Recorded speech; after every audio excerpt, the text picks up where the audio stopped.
The TVWAN News is proudly brought to you by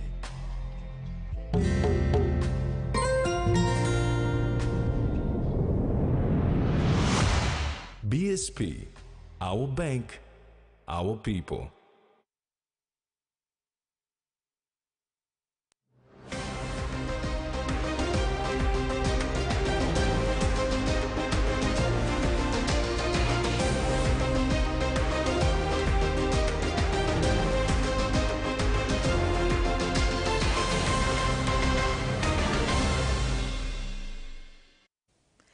Hello, this is TVWAN News. I'm Carol Kidu Jr. And I'm Rex Litter. I'll join you later in the bulletin for sports.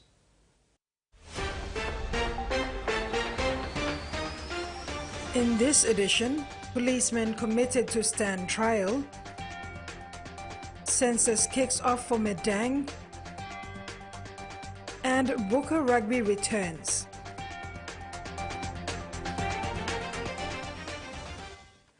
The country should know by tomorrow whether the Section 18 special court referenced by the opposition will proceed to the substantive hearing once a decision is handed down to determine the standing of the opposition leader Douglas Tumuriesa in this case.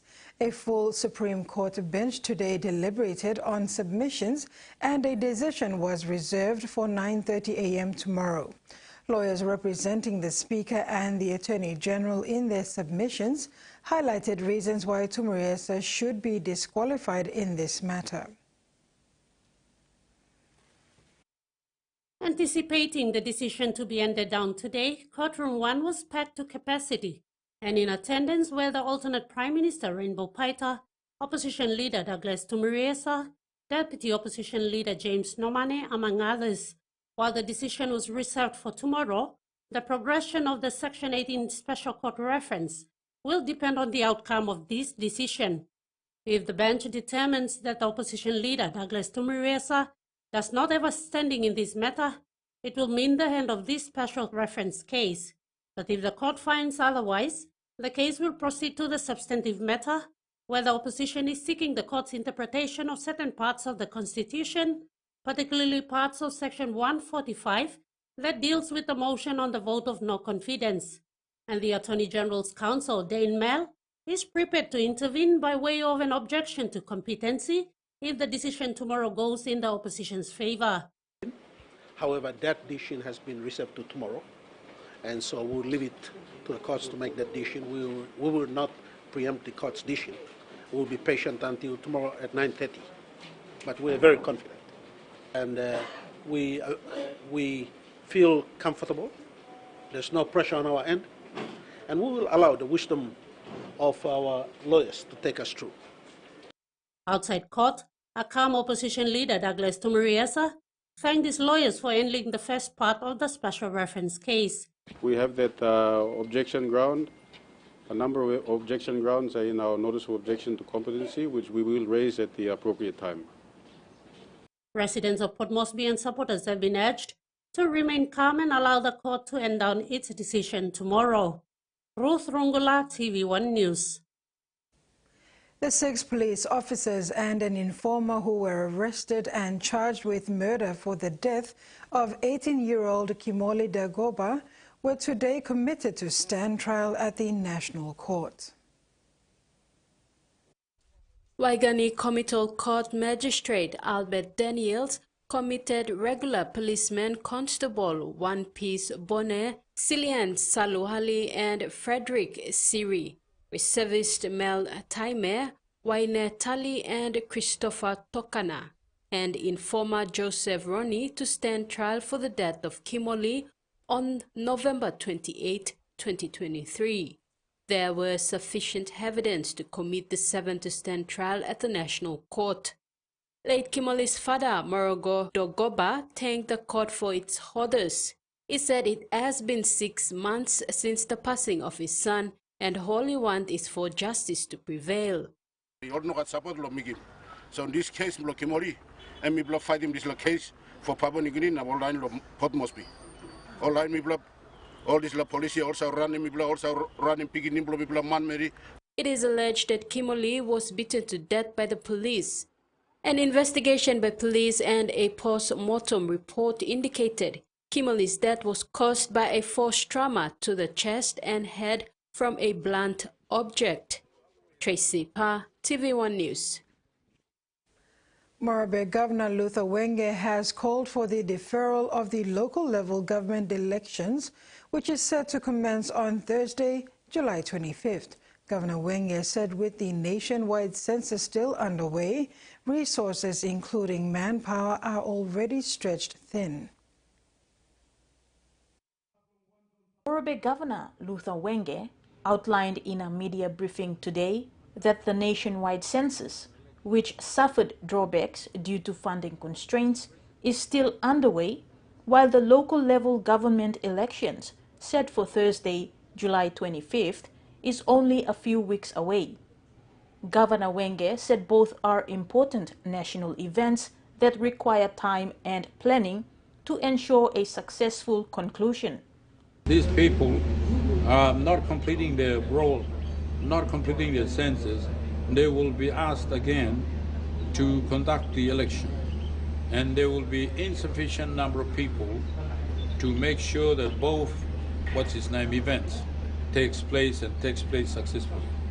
Chairman of the bipartisan committee of decentralization in this country, I call on the minister, Honorable Soroi, to consult with the Prime Minister, Honorable James Morabe, and to consult with the National Executive Council, and I asked them to defer the election of the council, LLG councils, and presidents and the ward, defer them to next year, defer them to April or June next year, to give them time, and also muscle the resources, because there seems to be not enough money.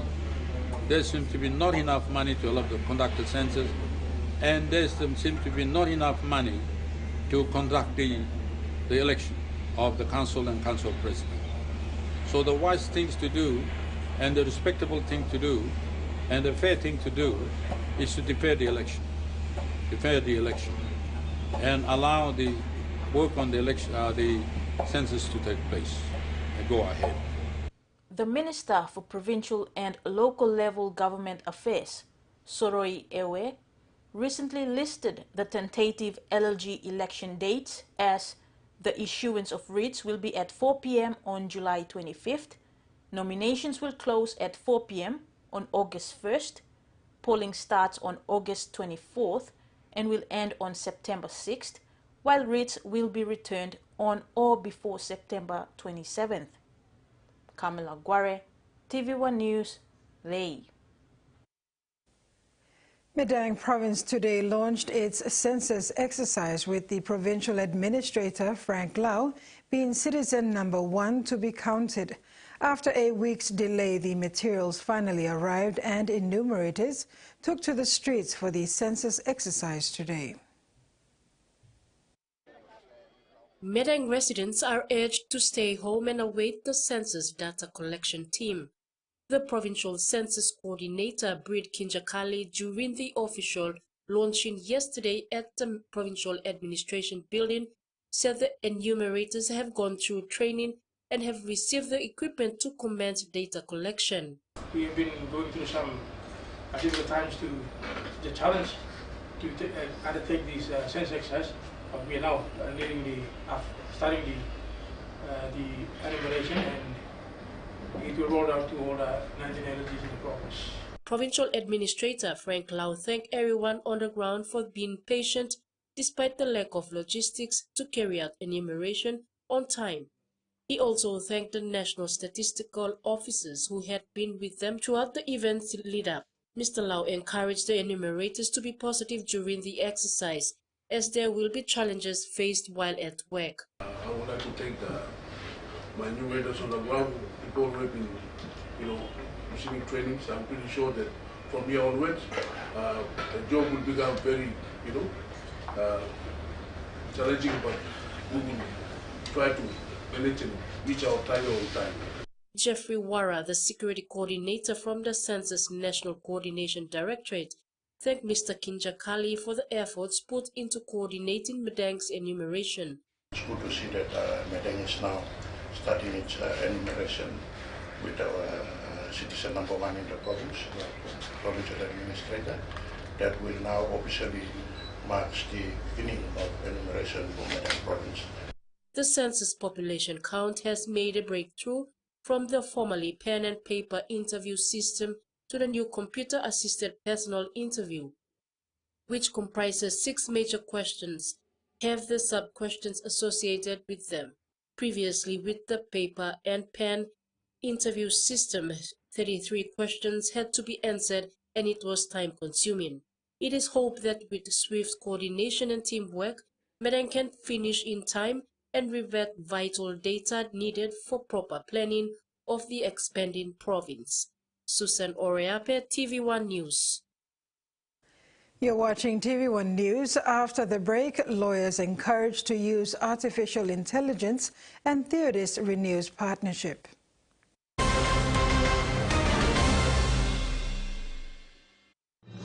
Experience a convenient and smarter way to do your banking with BSB Mobile Banking. You don't have to leave the office or your home to pay for bills. You can view your account balance, transfer funds, top up phone credits, or purchase Easy Pay units wherever you are. Visit your BSB branch today to register now for BSB Mobile Banking. BSB Mobile Banking, the smarter way to bank. BSB, our bank, our people. Hiya, Mama. You wait then, but me add him special flavor. Put in more flavor, put in more taste. Magical karaoke, up a big smile on face. Time for kimchi and a great fumutu. Sip, sip, the mumu, yes, magic on you. Maggi, the taste PNG loves. Open lens.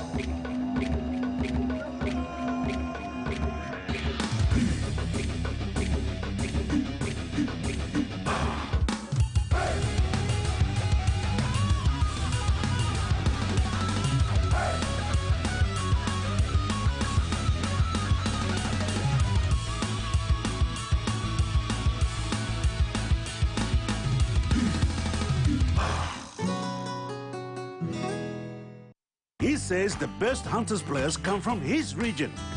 So does she. But there's one thing that brings everyone together. SB Lager, Bunyam Yumi.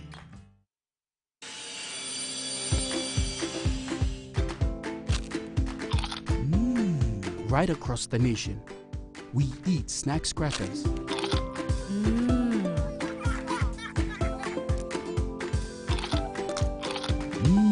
Emi Trubla. All get a young planalapun, only like him snacks crackers. Only make him here, no PNG, one-time lay biscuit company. It's crunchy and tasty. It's irresistible.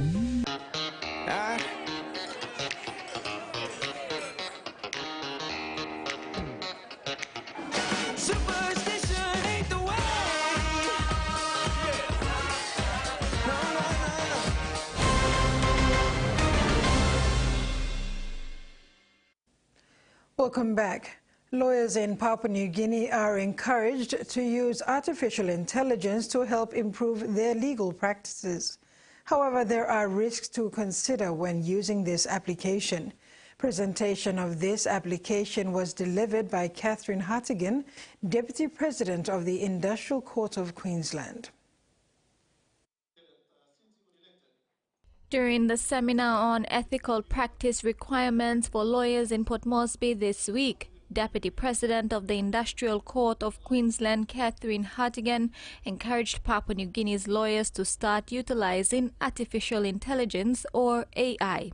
According to Hartigan, AI can assist legal practitioners in writing and drafting documents, including deeds, licenses, conveyancing documents, and preparing proceedings, preparing patent and trademark applications, automating searches to refine research, identifying loopholes and flaws in contract clauses, horizon scanning changes in the law in order jurisdiction, and analyzing outcomes to make predictions, summarizing case law, legalization and contracts, and provide legal training and answering questions of law. However, the risk is that AI is unable to understand the unique facts of cases, clients' cultural emotions and needs, and understand the broader Papua New Guinea social and legal context, among others. If generative AI is to be used by the profession, we must be aware of the risks associated with it in practice. And those risks include issues with respect to transparency, the accuracy of the content and the competency of those using it, confidentiality issues that arise in particular for clients, and breaches of intellectual property and copyright as well. Hartigan said lawyers must be aware of AI risk. If they are used to it, they must first bring to the attention of the client the AI tool they will use to perform their work to ensure transparency in the conduct of duty. Affects its reliability. These include risks associated with a lack of accuracy and poor competency of those using it. In terms of accuracy, currently, and this is probably because it is still in its early stages, the output of generative AI exposes the user to potential inaccuracies. And with respect to competency, you must be aware that when using the generative AI system, a lawyer has a duty to understand how to use the AI system and also to understand the limitations of that system. She said another risk is confidentiality. Lawyers must not enter any private, confidential, suppressed, or legally privileged information into a generative AI system because the information can then be used by the system to respond to queries from other users. A concern relating to the use of public deployments of generative AI systems is that the prompts that the user enters into the system can be reused, with the potential that control over any confidential information entered into the system could likely be lost, and the information may cease to be confidential as a result. Hartigan said another risk is lawyers must understand that a generated AI system is substantially like a third-party copyright work. Hartigan said there are no specific regulations or legal requirements governing the use of AI in PNG, but lawyers must consider their relevant obligations under existing legislation when implementing this tool. Maricela Kelleton, TVWAN News. Meanwhile, Secretary for the Department of Justice and Attorney General Dr. Eric Kwa strongly supports the implementation of the artificial intelligence application. Kwa said this application will help law enforcers track money laundering, a practice that is increasing in Papua New Guinea, and will improve the legal profession. I was in Vienna and Lithuania just last 10 days. And I was looking at technologies and systems and organizations and countries that can help us use AI to track money laundering. Because I look after the Anti-Money Laundering Committee, or PNG. And we know of a lot of suspicious transactions, but I need that information. And so we need to connect with the rest of the world to use maybe artificial intelligence to track the transactions and verify those transactions so we can be able to improve our legal mechanism in this country. Theodist has donated 25,000 kina to Live PNG Care, reinforcing their 6-year partnership dedicated to improving the lives of vulnerable children and youths in Papua New Guinea. This contribution will bolster Live PNG Care's Strong in Piccaninny education program, which aids over 700 underprivileged children in their educational pursuits for the year 2024. Theodist Limited has renewed its partnership with Live PNG Care, a charity dedicated to improving the lives of vulnerable children in Papua New Guinea. The announcement was made during a press event attended by Live PNG Care's founding director, Colin Yakio, and media members. For over 6 years, the Theodist Limited has supported Live PNG Care, providing annual donations of 25,000 kina. This year, the donation will bolster the Strong in Pikinini education program, which aids over 700 underprivileged children in accessing education. We also know that these challenges have not stopped Life PNG Care from carrying out their mission with courage and compassion, so we thank you for that. But this is why we're here today, to show our solidarity and our support to this noble cause. We're here to celebrate the human spirit and the resilience and the hope that Life PNG Care embodies and inspires for our disadvantaged children. Yakio expressed deep gratitude on behalf of the not-for-profit organization to Theatres Limited and its entire management team for their unwavering support. He highlighted the dire educational landscape in PNG, where over 1 million school-aged children are out of school, emphasizing the necessity of community and corporate partnerships to address this crisis. And for us, we believe in change. And to change, I believe that we have to change the generation. And we are starting it right with educating young children through graduating. And that is the success story of our team and our achievement through this partnership. And I'm very thankful for the TOD's management and staff who have also been supporting us. Theatres CEO Kumar Balia praised the resilience and dedication of Life PNG Care, especially in light of the economic challenges and post-pandemic recovery.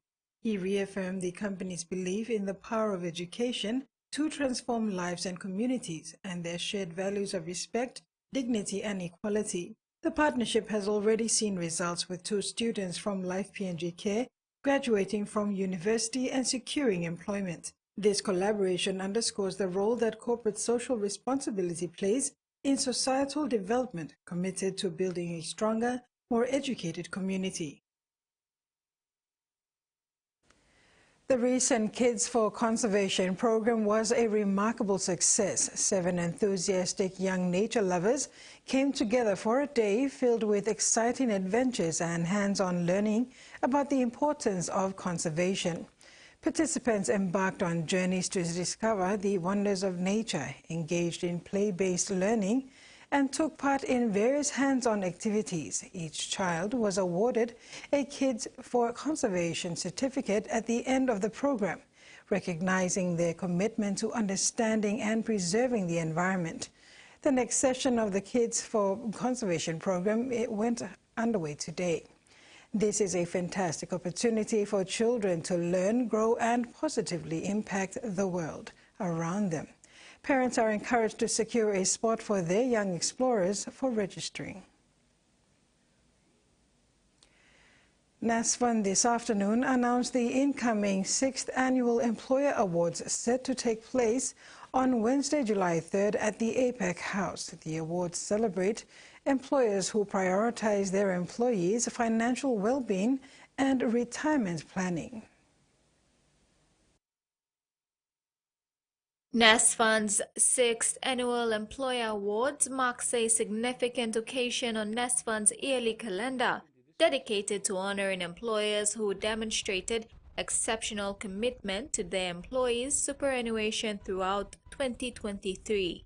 By recognizing these outstanding employers, NASFAN aims to inspire others to uphold similar standards, fostering a culture of responsibility and care towards employees' financial future. NASFund is for members, right? But employers play a very crucial role in the whole scheme of things. They are the ones who employ the members, then they deduct superannuation from them, they remit to us, they get forms filled, they send forms to us, they upload the contribution file. So they are a very helpful partner in all this, and they were the unsung hero which we always remained at the back end. So this was our effort to recognize those employers who are doing well, who are working towards the welfare of their employees. So that was the whole idea, that let's recognize their efforts, what they're doing. In that way, what happens when recognition comes, all those who are not up to the mark, they are lagging behind, they also will feel encouraged to do the right thing so that they can be part of this award ceremony which NASFund holds every year. The awards will be accorded in 3 categories: and winners from these 3 categories will then be based on 6 respective awards. Client employer, best employer with employer voluntary contribution, best employer with member voluntary contribution, most compliant in account maintenance, best non-mandatory contribution, and 6th one is a NASFund Chairwoman's Award. So there are 6 types of award, and each award will be given in 3 different categories. Category A for each is those who contribute more than 100,000, and B, they contribute between 50 to 100, and third is who contribute less than 50.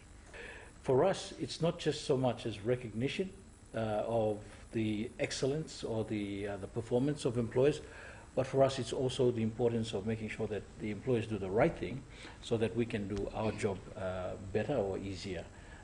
This is the second year NASFund has engaged an external auditor to meticulously review all nominees, ensuring transparency and trust in the selection process. The ceremony on 3rd July is promised by NASFund to be a dynamic event featuring networking opportunities and knowledge sharing among industry leaders and members of the business community. Mary Silla Kelleton, TVWAN News. And now the finance news. The Kina closed lower at 0.2600 US dollars in the interbank market. At Bank South Pacific, our Kina was buying 0.2525 US dollars, 0.3769 Australian dollars, 0.2289 euro, and 40.33 Japanese yen. Looking at commodity prices at New York close, crude oil closed higher, gold, coffee, and cocoa closed lower, while copra, palm oil, and copper closed the day unchanged. And on the stock market, the Dow Jones closed higher, ASX closed lower, and all ordinaries closed lower as well. This is TV1 News. We'll have news abroad when we come back. Stay with us.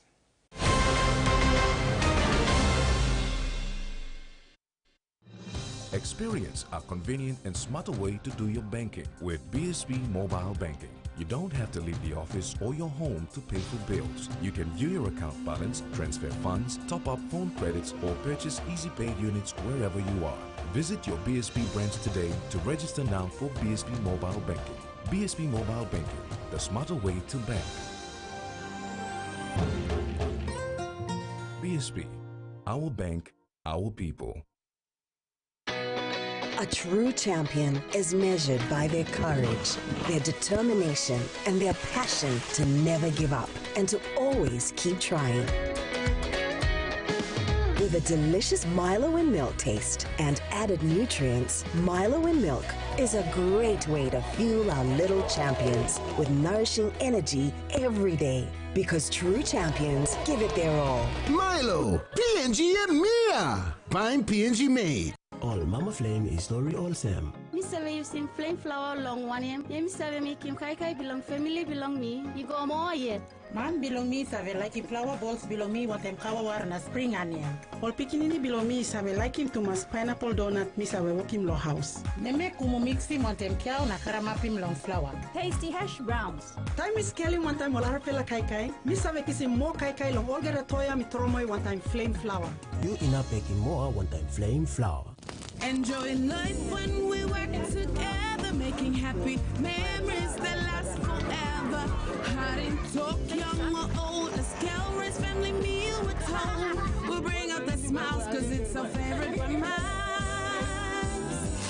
Sandy Sicola, scale rise on scale price. Sandy Sicola, scale rise on scale price. Amber, you like it?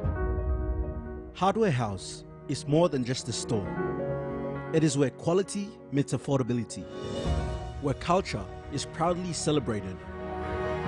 Spanning 9 provinces, we pride ourselves in offering top-notch customer support and services. We're more than just a store. We're more than a brand. We are Hardware House.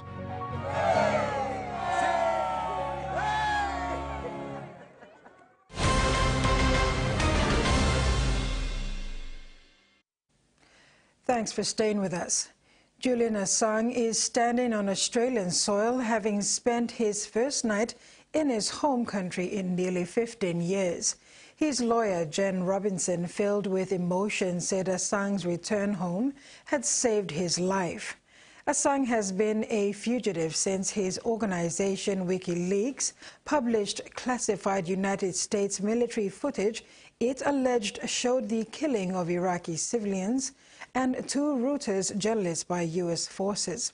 For 7 years, he was holed up in Ecuador's embassy in London, dodging an extradition order to the U.S. over the leaks, until 2019 when police entered the embassy and detained Assange, placing him in jail where he remained until just days ago. Since 2012, he has fought attempted extraditions and later charges of violating the U.S. Espionage Act, which carried a maximum penalty of 175 years prison. Yesterday, he finally settled a plea deal with the U.S., pleading guilty to 1 charge of conspiracy to commit espionage in return for a time already served sentence. After Julian Assange's return to Australia, leaders, experts and his family have shared their thoughts. Years, not months, and there has obviously been a lot of engagement and advocacy from the Prime Minister, myself and the Attorney General. Also, a lot of work to bring about this result from Kevin Rudd, our Ambassador in Washington, and Stephen Smith, the UK High Commissioner. Julian Assange, as we've said, has a lot of support in Washington, and particularly in the Congress. There's bipartisan support there from, the far right of the Freedom Caucus right across to the Progressive Caucus. And so I think there will be a push for a pardon, and certainly there's a strong appeal there to President Biden around press freedom. A roller coaster of emotion for me. Overwhelming happiness, relief. I even shed a tear. I cried and. Tears of joy, really, that Julian's back on home soil. The community placed pressure, advocated, made very clear to the Prime Minister and the Labor Party particularly that their expectation was that Julian is returned home as an Australian citizen who has basically done his job as a journalist reporting war crimes. And that is something which across the Parliament momentum built, and we have seen the end of a saga that went on for far too long. New data out this morning shows house prices have risen dramatically across most of Australia, with a 5% rise expected by the end of the year. Firm PropTrack has released its most recent market outlook, and it says it shows that the demand for apartments and houses across Australia has remained high despite interest rates remaining at their highest point in 12 years. Now, PropTrack says it expects across 2024 around 5% total price growth across the country, with prices already growing 2.7% between January and May this year already. Looking across the country in the financial year to date, so since July last year, we've seen 19% price growth in Perth, followed by 13% in Adelaide, 12% in Brisbane. Here in Sydney, prices have risen about 6%, and in Melbourne they've remained relatively stable with just under 1% price growth. PropTrack says the impacts of the Stage 3 tax cuts, as well as a potential interest rate cut from the Reserve Bank next year, will have impacts on the market, but they're starting to see the pace of growth potentially slowing. Here's what one of their analysts had to say. The market is expected to continue to have this mismatch between demand and supply, which sees prices rise. But we do expect that, generally speaking, the rate of price growth is going to slow a little bit. Now, the most recent inflation data has come in at around 4%, which is still well above the Reserve Bank's target of between 2 and 3%. So some analysts are pointing that there's a possible risk of an interest rate increase at the August meeting, which means further pain for mortgage holders, but also for those looking to purchase. It'll make that harder to do so, which could take some of the heat out of the housing market. As the federal government continues its crackdown on vape sales, doctors fear it could prompt young people to switch to cigarettes instead. Smoking rates of people aged 14 to 17 rose last year for the first time in 2 decades, and experts are worried that upward trend is set to continue. Vaping 4 years ago. Just being able to pick something up, take a hit, you get a bit of nicotine. It's just the convenience, really. But he's recently switched to smoking, influenced by social media posts about the long-term health risks of vaping. You really have no idea what's in those vapes, whereas cigarettes, at least you know it's bad, but you know what it is. Experts say his experience is not unique, warning vapes are becoming a gateway drug for cigarettes. There is an increased risk of young people who vape, who they would then go on to take up tobacco, traditional cigarettes, and that's about a 3 to 4 times increase. New world-first laws introduced by the federal government are set to restrict sales of vapes to pharmacies, and people under 18 will only be able to access them with a prescription. But with a new Cancer Council report finding about 1,200 12 to 18-year-olds are taking up vaping each week, doctors fear the crackdown could make them turn to tobacco to satisfy their growing nicotine addiction. There may well be a group of people who are shifting back to cigarettes or are moving to cigarettes for the first time. Vaping research shows young people underestimate the associated health risks.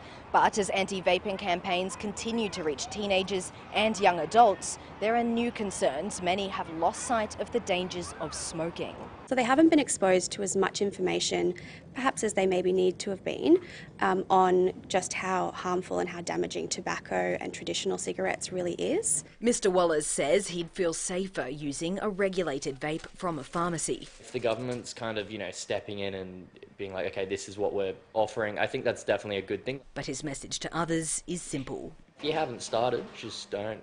That's it. And that ends the news segment. Later in sports with Rex, Racket Club members head abroad and Samalili Jr. joins Origin Pioneers Honour.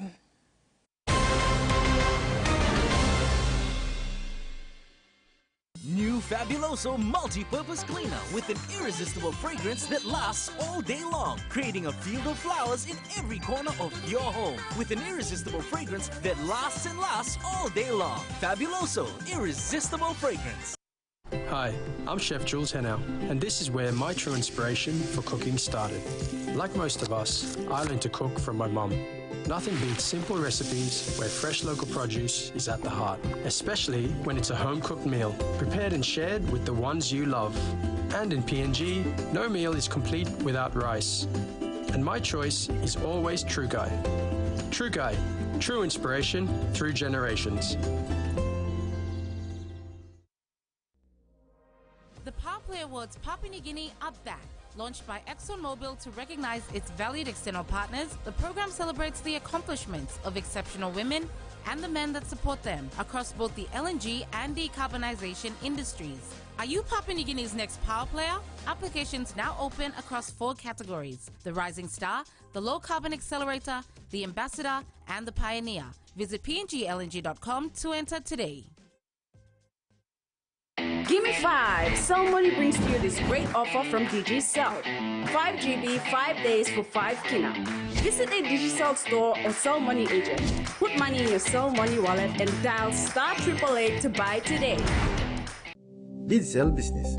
We help grow your business with secure, reliable and cost-effective ICT solutions. We will manage your technology so you can power your vision for your business with the best solutions to offer. Accelerate your business growth with Digicel Business Cloud Solutions with cloud platform services, disaster recovery as a service and backup as a service. Talk to our cloud solutions experts today. Digicel Business. Better solutions for better business.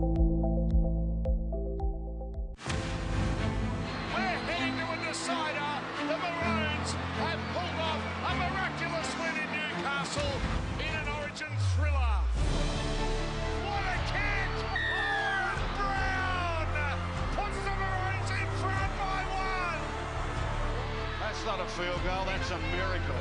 Here come New South Wales, loops up pass, Penatoni in the corner.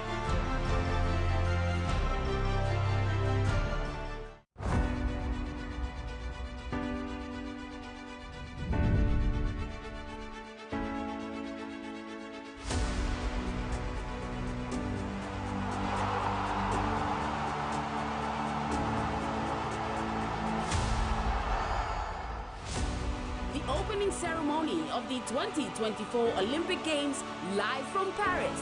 Saturday, July 27th at 3:30 a.m. here on TVWAN Sports 2.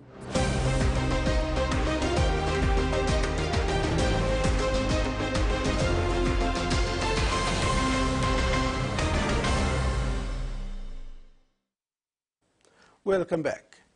Port Moresby Rackets Club expressed excitement for its staff and juniors making the Pacific Oceania team in the 2024 Australia Team Championship. Coach Omega Ivuyo and junior club members Kolita Akena and Andrew IC were selected in the Pacific Oceania team for the tour. The trio has been participating in the 2024 Australian Team Championship in Gold Coast, which ends this week. The club coach Omega was selected as the Assistant Pacific Oceania Under-11 Girls coach and will receive ongoing training as she continues to work towards obtaining her Level 1 coaching certificate. Club juniors Kolita Hakena Under 15 and Andrew IC Under 11 were invited to tour after a strong performance at the Western Pacific Regional Championship in Lautoka, Fiji in April this year. Kolita won her age group and continues her dominance as the #1 ranked Under 14 player in the Oceania region. Andrew's selection comes off a strong performance, leading his Under 12 boys team to gain the second place spot, qualifying for the Pacific Oceania Junior Championship in July 2024. Their participation in this tour was made possible through the International Tennis Federation or ITF and Oceania Tennis Federation under the Grand Slam Player Development Program. On completion of the Australia Team Championship, they will continue to Fiji to tour in the Pacific Oceania Junior Championship 2024, representing Papua New Guinea. Port Moresby Rackets Club is proud to be associated with Kolita Hakena and Andrew IC in representing the club, country and region. They look forward to assisting more junior Papua New Guineans through the Junior Development Program. Buka Rugby Union gets into the swing of its Community Rugby Sevens and Mini Sevens circuit. The competition kicked off last weekend in Hagan Village outside Buka town. The Buka Rugby competition continues its second leg this weekend.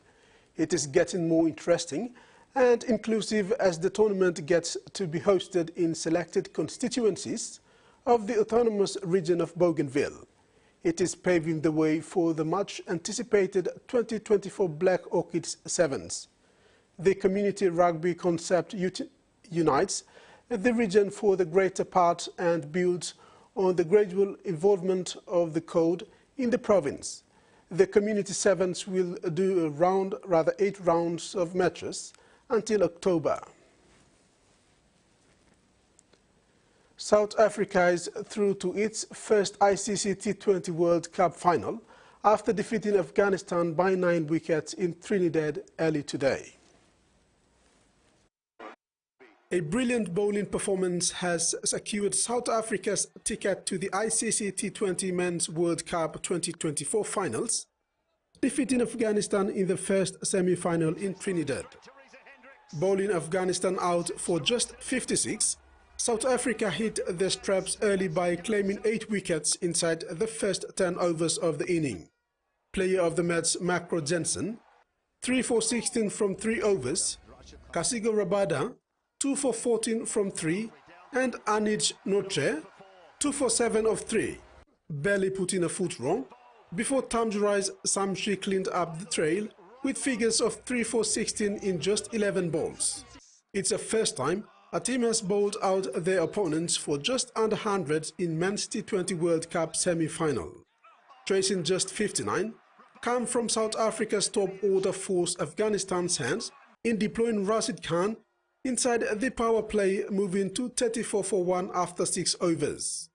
Despite the early wickets of Clinton Dinok, claimed by Razak Faroki 1 for 11, Riza Hendricks 29, and Aiden Markham 23 exhausted any Afghan threat to chase down the target inside 9 overs. The South African side paid tribute to the 14 members of the squad and their passionate supporters back in South Africa as they made the finals for the first time. England and India will be batting out tomorrow to meet South Africa in the main event of the tournament on Sunday, June 30th. For the autonomous region of Bougainville, Peter Siamalili Jr. was among important people last night when the 1945 State of Origin trophy was honoured in Melbourne ahead of the State of Origin Game 2. This trophy was honoured the Interstate Rugby League pioneers the soldiers played on the island of Bougainville just after World War II.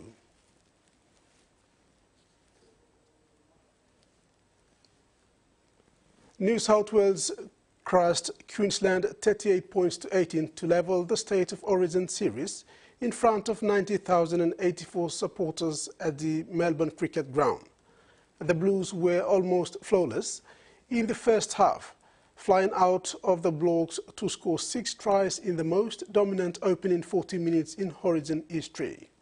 Wingers Brian To'o and Zach Lomax had doubles, and Liam Martin and Latrell Mitchell also crossed in the opening period of the Blues, who banished all memories of the undermanned defeat in Sydney in Game 1.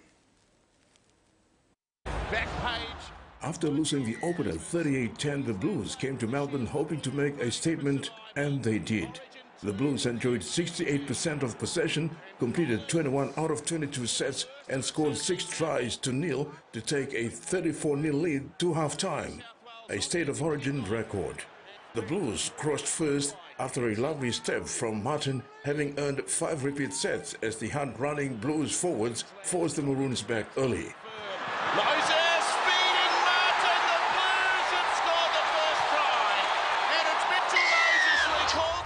New South Wales were unrelenting.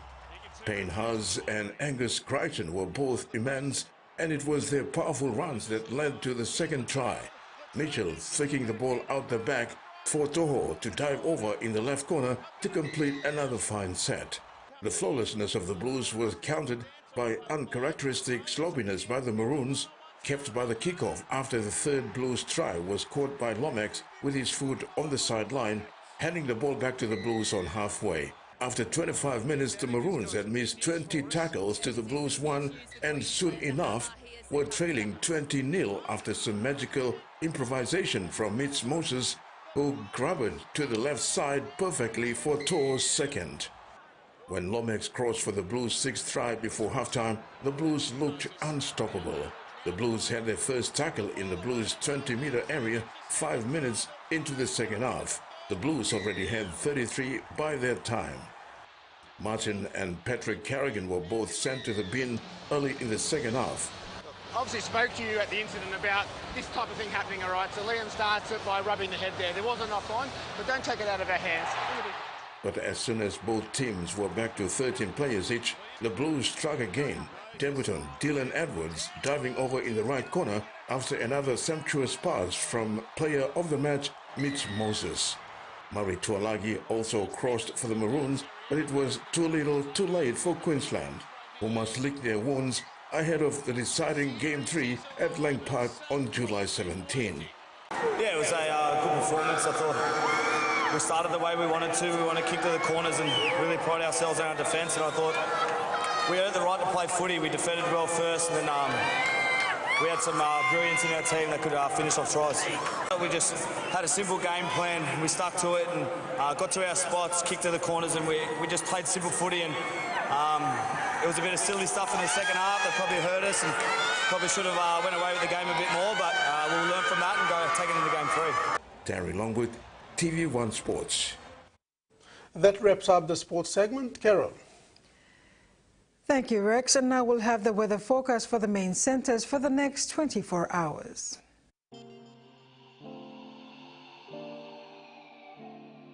Southern region, Port Moresby, partly cloudy with possible thunderstorms and showers. Popondetta, rain showers and thunderstorms.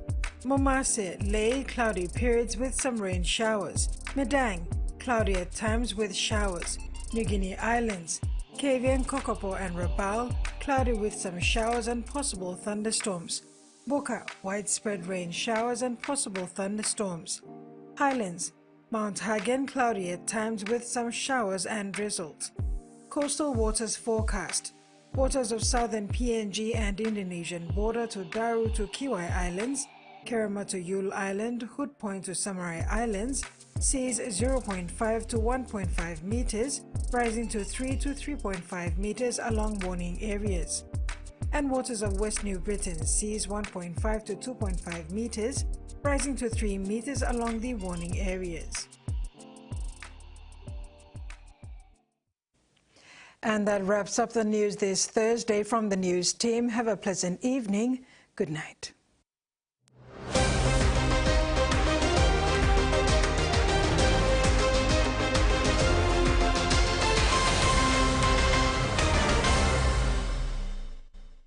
The TVWAN News was proudly brought to you by